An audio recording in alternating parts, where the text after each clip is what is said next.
Salut les passionnés du ballon rond, imaginez, à quelques jours du grand départ pour la Coupe du Monde U17 au Qatar, vos lionceaux sont prêts à rugir, mais le drapeau national n'est toujours pas là. Pas de remise officielle, pas de billets confirmés et une fédération qui semble en mode sieste. Est-ce un cauchemar logistique ou un coup de théâtre qui va galvaniser nos jeunes talents?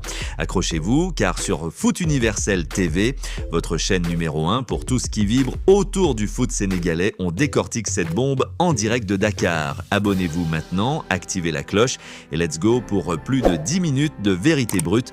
Bienvenue dans l'univers du foot où rien n'est jamais ordinaire. Commençons par le cœur du problème, mes amis.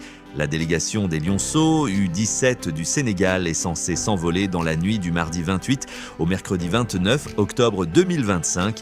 Oui, on est le 28 octobre aujourd'hui et l'horloge tourne, direction le Qatar pour leur troisième participation historique à la Coupe du Monde U17 qui s'étalera du 3 au 27 novembre. Mais attendez, aucune confirmation sur la remise du drapeau. C'est ce qu'a révélé une source ultra proche des Lionceaux au journal Le Quotidien et on a vérifié de notre côté chez Foot Universel TV. Hier encore, rien de rien. Jusqu'au moment où nous vous parlons, la remise du drapeau n'est pas encore faite, nous a confié cette source, l'air dépité. Et ce n'est pas tout. La Fédération sénégalaise de football, FSF, leur dernière visite aux joueurs remonte au samedi précédent, juste après le match nul des Lions contre la Côte d'Ivoire, 0-0 en éliminatoire de la CAN féminine.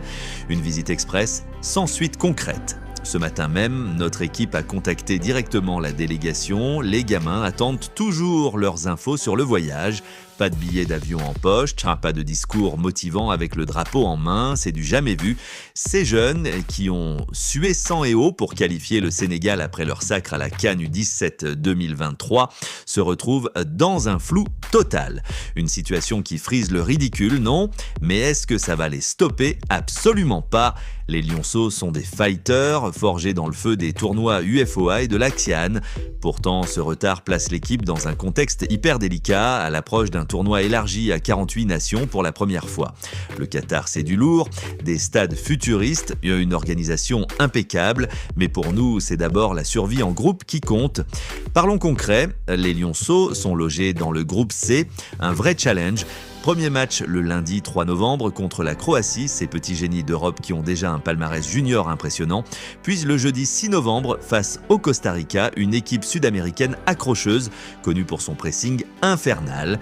Et pour clore la phase de groupe, le dimanche 9 novembre, les Émirats Arabes Unis, haute surprise mais solide sur leur terre.